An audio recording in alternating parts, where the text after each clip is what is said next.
Dean Policini Center on the campus of the Rochester Institute of Technology, where tonight a throughway rivalry will be renewed as Richie's excited the winless Niagara Purple Eagles are in town to face the first place RIT Tigers. Warming up in the net for RIT, number 30, Logan Drackett. He's been a big reason why the Tigers sit atop the Atlantic Hockey standings. Drackett earned AHA Goalie of the Month honors in October, and he currently owns one of the best save percentages in the nation. Number 29 for Niagara is Ludwig Stenlund. Oh, Drackett and the Tigers remember the sophomore forward all too well. Stenlund is the one that ended RIT season last March in the Atlantic Hockey semifinals. Good evening and welcome to RIT SportsZone pregame live here on My18 and FlowHockey.tv. Well, it's always nice to be on top of the standings, and that's where RIT currently sits in Atlantic Hockey. The Tigers enter the night 6-1-1 overall on the year, and with a strong showing this weekend, Wayne Wilson's group could sneak its way into college hockey's top 20 national rankings come Monday. How about last Saturday? RIT went for the sweep of Holy Cross. First period, Nick Bruce finding Will Calverley. Calverley's third goal on the season put RIT up 2 early, but Holy Cross would answer late in the first period following a boarding minor on Kobe Walker. The Crusaders on the power play, and Dalton Skelly scores to make it a 2-1 game after one. It stayed that way all the way until the third, when Holy Cross would get the equalizer thanks to Will Brophy's first goal on the year right there. It was 2-2. Holy Cross would score 3 unanswered to take the lead as Connor Jean comes up with his 4th on the year. Crusaders feeling good, up 1, hoping to earn the series split last Saturday night, but just over a minute to play. Tigers not out of it just yet. RIT would answer. Jake Hamaker to Sean Cameron late, and Cameron is going to tie it. We went through 2 overtime sessions before finally going to the shootout of first in Atlantic Hockey and here at the Policini. And in the first round, Jake Hamaker goes first. He goes in, and he is denied. He scored on a similar move last season against Arizona State on a penalty shot. This time, he was stopped. We would go to a second round, and after Alden Dupuis missed, Jake Papalardo gets an opportunity, and he takes advantage, beating Logan Drackett to win it for the Crusaders. Holy Cross picks up 2 points, while RIT settled for just 1. Yeah, obviously it's not the result we wanted, but I thought that our team came out pretty soft today compared to yesterday. I thought we took it easy today, and I think it showed. You know, they were out battling us and stuff, and yeah, we tied it up, but you know, all around I thought we could have played better. It's definitely a lesson to learn, I guess. So, I mean, obviously we still got a point out of it, and we're doing well in the season, but, you know, sweeps are a lot more points for us, and that's ultimately what we want. I know it doesn't feel great because you didn't get the full 3, but positives out of this weekend that you can take? Yeah, obviously our first game was really good. I think it was a good team effort. Everyone contributed. So we're gonna remember that one. We're gonna forget about the one tonight, and we'll move on.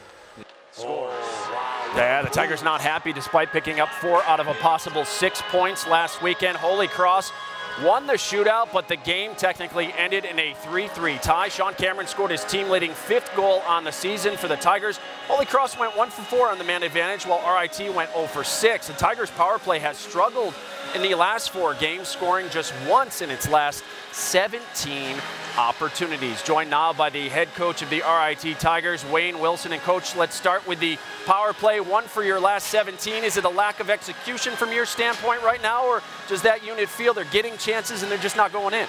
We've had some good puck movement. We also had Dan Will, the quarterback, out for a little bit.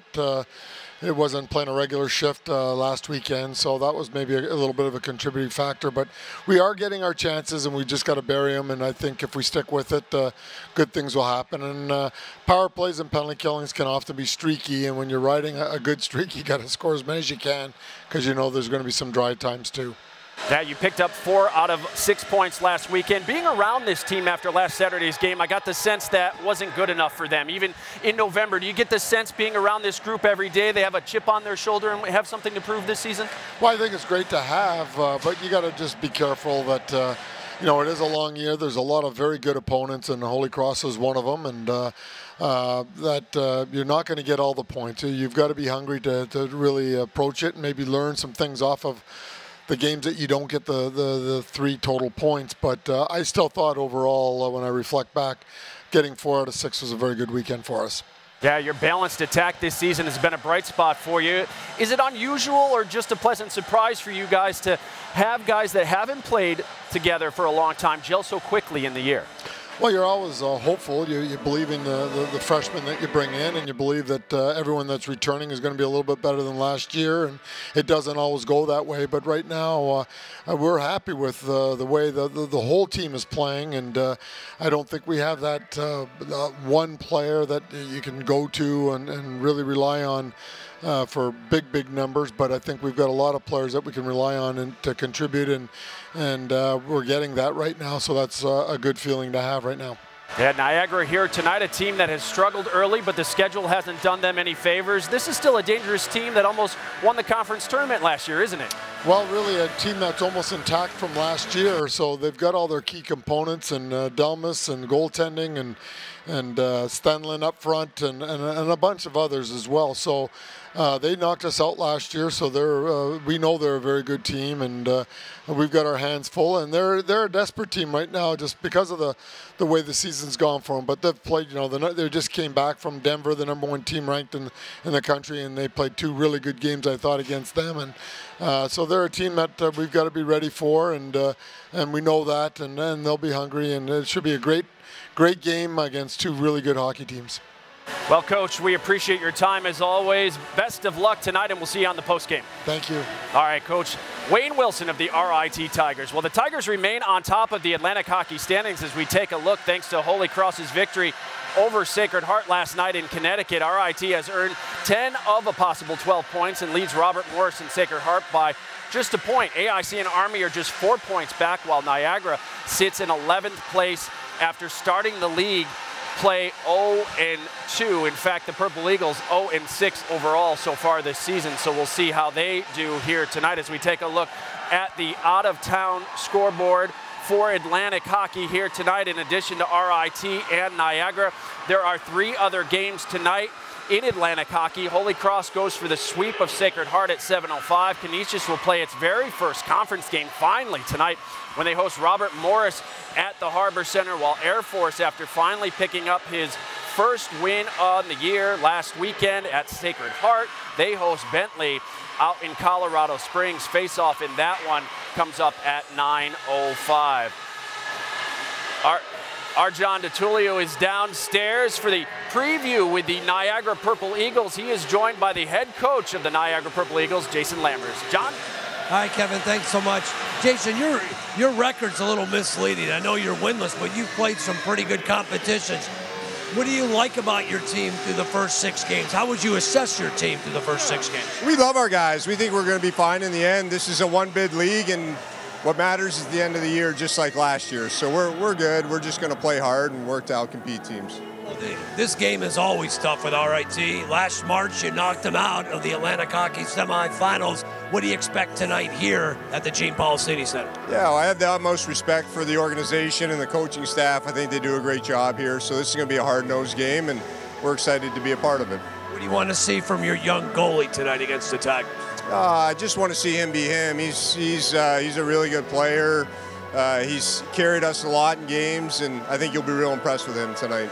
Game like this, special teams matter. RIT struggling, you guys are struggling. What do you want to see from your special teams tonight, certainly on the power play? Yeah, I think we'll probably decline special teams tonight, so that's probably what you'll see tonight. So we'll just tell them, no, we're good. We'll play 5-on-5.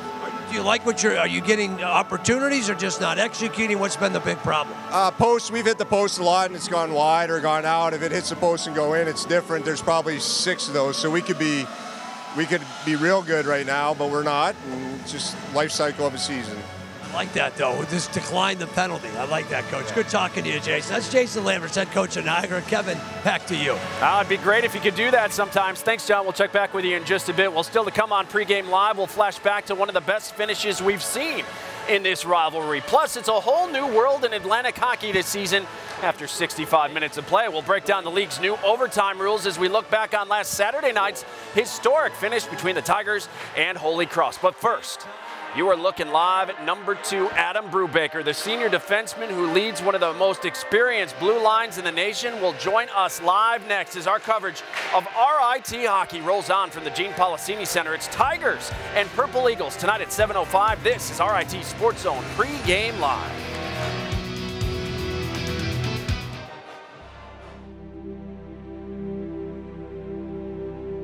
The Duckus Brown and Dupuis line on the ice. Dupuis takes it away. Dupuis feeding it back to Duckus. Lining it up, scores! Tigers lead 1-0. And past Herman is Herman. The blast. Big pad save made. Another blast. Kovackis, and it rolls in. No. Rebound. Big one given up by Drackett. And that is the assistant captain, Nico Kovackis, tying this game at 1. Boy, Logan had it too. He's been stopping shots like that all night. Blast comes from the point. Initial save, and then here comes the shot. Ooh. Slithers through. A little grease on that goal. Oh, there's grease. Oh, boy, that's a tough one. 7 seconds remaining. The Tigers look like they're not going to get a shot off. Brubaker far corner. 2 seconds. Backhand in front. And it goes in! Yes. It goes in! 1.1 seconds! Unbelievable! The miracle here at the Policini! Had that overtime written all over it. Look at this. Brubaker just throw. I don't know how that puck went up into the air. It goes off of the stick of Jake Zielinski, yeah, the it's defenseman. like an own goal. Holy cow. Look at this. Oh my gosh. What a game last year here in the Policini Center. RIT went 2-2-1 against the Purple Eagles last season, including the thrilling victory you just saw from January. In the Division I era, Niagara leads the overall series. In fact, RIT was winless in their first 15 meetings with the Purple Eagles, dating back to the 2005 season. The Tigers still have a sour taste in their mouths after losing a heartbreaker to Niagara in the conference semifinals last March. Captain Adam Brubaker and his fellow teammates undoubtedly talked about that this week. The senior defenseman standing by live now with John DiTullio. Johnny? All right, Kevin, thanks so much. Adam, does that loss still sting from last March to Niagara in the Atlantic Hockey semifinals? I think it's something we talked about this week. You know, they were the team that put us out last year, and it's definitely a statement game we've circled this year on our calendar, and it's great to get them early. I know they're winless, but they've played Denver, they've played Minnesota. What do you see from them on tape? You know, they're a good team. They got a lot of returners back, good D-core, good goalie, so just getting the pucks in deep and shooting as many as we can on them tonight. This season, although it's young, seems like there's something special going on with this club. What do you think has been the key for this fast start for your Tigers? You know, I'm really happy with it right now. I think we're getting scoring from all 4 lines, and I think that's something we've missed in the past couple of years. We're, relying on one line too much. So using all our forwards, all our D to contribute. And then you got Logan in net. It's nice to have that security blanket. He's like a wall of granite back there for you. Yeah, he's given us a chance to win every night, and I think that's something you need at the college level. All the best to you, Adam. Good stuff, man. That's Adam Brubaker, by the way, Atlantic Hockey Defensive Player of the Week for his performance last weekend versus Holy Cross. Kevin, back to you. All right, John, and that big goal last January, the miracle at the Policini, beat Niagara 1 year ago in January. Well, tonight's game is the first of a home-and-home series between these two schools. It was also Heroes Night here at the Policini Center as RIT honors those who have served our country as well as the first responders who serve our community each and every day. We thank them for their service. In the net for the Tigers is no surprise at all. As we've mentioned, number 30, Logan Drackett, will make his 9th start of the season here tonight. Drackett has started each and every game for the Tigers and boasts a 1.74 goals against average, which ranks in the top 10 nationally. For Niagara head coach Jason Lammers, will go with Chad Veltri. Veltri has led the goalkeeping core this season for the Purple Eagles. As a freshman, he has a 2.58 goals against average in 2 games against Minnesota and Denver that saw him give up 5 goals but make 69 saves. Well, if you were here for last Saturday night's game against Holy Cross, or you were watching it elsewhere, you witnessed a first in RIT hockey history. And while the official game result is a 3-3 tie in the eyes of the NCAA, when it comes to Atlantic hockey this season, it's a whole new world after 65 minutes of play. It was the first shootout in Atlantic hockey history. Unfortunately for the Tigers, they ended up on the wrong end of it. Going in, Papalardo scores. Oh, wow, what a move. And the night before, he scored on me twice with shots, so I had a feeling that he was going to shoot, and then he kind of faked once, and I like almost reacted, and then he faked again, and I bit on it, and then he just went around me. So props to him, really good move, but I think I got to be a bit more patient to save it. By NCAA rules, the game ended in a 3-3 tie after no one scored in the first 5-minute overtime. But under the new format adopted by Atlantic Hockey this season, teams then play a 5-minute 3-on-3 session before going to a shootout if necessary to determine who earns 2 of a possible 3 points in the league standings. I think it's exciting. I loved, in juniors, I loved playing 3-on-3. I loved overtime and shootouts. So I think it's a lot more exciting for the fans, too. It kind of brings a different atmosphere. And I know we didn't get to play 3-on-3, which kind of sucks. But I really like the shootout, and I wish we would have won. But it kind of just brings a new dynamic to the games. I'm not a big fan of the shootout, not because they won in the shootout, but I still think that's a little gimmicky. The other part of it is players making good passes or defensive plays or nice saves.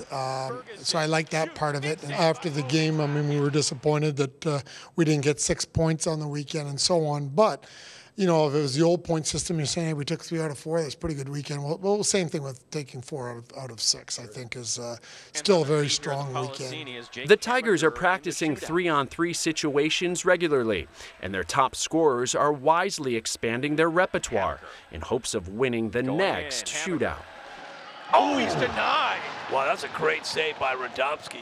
I think with how good video is and stuff, like people are always watching, so and the highlights and stuff, so you never know what you're going to do and you never know what the goalie's going to think. So I think the biggest thing for me, for pretty much most shooters, is reading what the goalie is doing, because I mean, you come in with a set move, but if the goalie's backed up pretty far or he's pretty far out, like you're going to have to change it up. So I came in with that set move, the goalie made a nice save, but hopefully next time I can fake him out even more.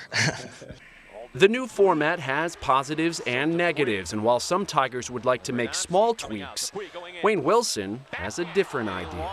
I would go 60 minutes, and I would go 10 minutes of 3-on-3 right afterwards, and if it's tied, it's tied. NFL still has ties. I would entertain the fans with a 3-on-3 for 10 minutes, and I think most of them are decided in 5. I think it will definitely be decided in 10. But if in the case it's not, then it's a tie. And 2 points for a win, 0 points for a loss, and no consolation point. Yeah, Wayne Wilson's version there. It's important to note that no stats will be counted after the first overtime session and that the new format will only be used during the regular season. Now, 4 out of the 6 college conferences are using this format. Head coach Wayne Wilson expects a vote at the spring meetings to make a clear-cut overtime format that will be used by all leagues across the board next year. Well, still to come on the show, we'll check in with John and Gene for their keys to tonight's matchup. This is RIT SportsZone Pregame Live.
Some of the last images of fall this week here on campus as we are greeted by the snow and cold over the last 2 days here in Rochester as winter has arrived early as we welcome you back inside the warm Policini Center. For the most part, we're watching RIT SportsZone Pregame Live presented by Taylor the Builders. That snow was a little bit of a shock.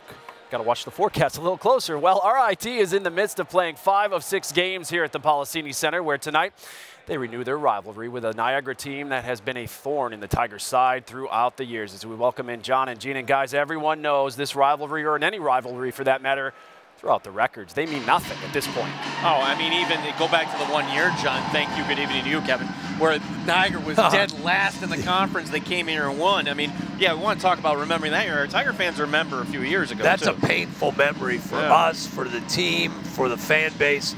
Niagara had no business beating RIT that year in a dramatic Game 3 on a Sunday night here at the Gene Policini Center. But last year, too, the Tigers are 1 game away from playing for a trip to the NCAAs, and they lose in overtime. So the Purple Eagles have played well. There's no question. Over the last 10 games, they hold the advantage versus the Tigers. A lot of the same faces back for this Niagara team. One newcomer. Now, John, coincidentally, I learned of this rule because of Greg Paulus. Paulus at Duke played 4 years, got his degree, used his 5th year at Syracuse. Ryan Cook from Niagara, 4 years at Merrimack, got his degree and wanted to come back and play home. He's from Buffalo, so here he is in the lineup. What a force, what an addition to that blue line. 4 of their top 5 scorers are newcomers, and the one you just mentioned, so it gives them, he's very, very seasoned player. I think this team is going to be fine. I mean, even talking with Coach Lammers, last year they went all the way to the conference finals. He thinks in the end they'll be good. And the addition of Cook certainly helps this club. There's no question about keeping your eye on number 2. Good defenseman. Yeah, Greg Paulus named the basketball coach at Niagara this week, too. For the RIT Tigers, boy, you could highlight any number of players, but this is the Atlantic Hockey Forward of the Week. 3 goals in the weekend against Holy Cross. Number 8, Will Calverley. Dynamic last week, as you just mentioned. 3 goals. He was sensational with that line of, I really like the way Nick Bruce is playing, and Kobe Walker is one of those grinders, but Will Calverley is a guy that has really come on. There's no question about it. Off to a great sophomore season. But it's 4 lines. He just happens to be on the top line, but there's 4 really good lines that RIT is going to roll out tonight. Well, we used to call them 4-point weekends. We went more than that, John. You want 6 points. But let's start off with 3 tonight. What do the Tigers have to do? Well, I think when you talk about the Tigers, you're talking about Drip and Drackett. That's what we're talking about. He's 5-1 in October for a goals against average of 177, a save percentage over 960. He was the Atlantic Hockey Goalie of the Month for October. You look at the young guns for Niagara, 4 of their top 5 scorers are all newcomers. We did highlight Cook. And the Rochester Revenge, it's on their mind. Adam Rubaker told me they talked about it. They have discussed it. That loss last March, still bitter for the Tigers. I think they'll take it out tonight on the Purple Eagles, let's hope. It's the front end of the home and home, Kevin, 7:05 puck drop. Can't wait to call this one tonight. Should be a lot of fun. Yeah, the guys were talking about that loss last March, as we mentioned. It has stuck with them, and it was a painful one. I was there. A tough loss for the Tigers, and then Niagara, of course, losing in the championship game to AIC. Thanks, guys, so much. We'll see you in just a few more minutes while we are closing in on game time. As face-off now less than 10 minutes away. We'll wrap things up from here next. You're watching RIT Sports Zone Pre-Game Live.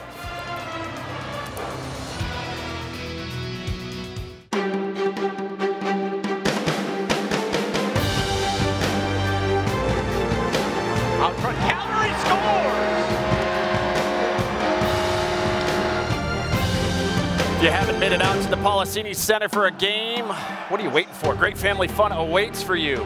$6 tickets available. Grab your seats today by visiting the Policini Center box office or go online now to rittickets.com. Your next opportunity to see the Tigers on home ice 1 week from tonight when they welcome Sacred Heart to town. If you can't make it out next Friday night, no worries. We've got you covered. Our live coverage of Tiger hockey begins 6:30 on My 18 Rochester and FlowHockey.tv. Well, that's going to do it for another edition of RIT Sports Zone Pre-Game Live. Thanks so much for watching. Up next, Tigers and Purple Eagles renewing their rivalry here at the Gene Policini Center. Should be a good one. We'll see you back here for the intermission report. Until then, everyone, enjoy the game as RIT Sports Zone Live begins right now.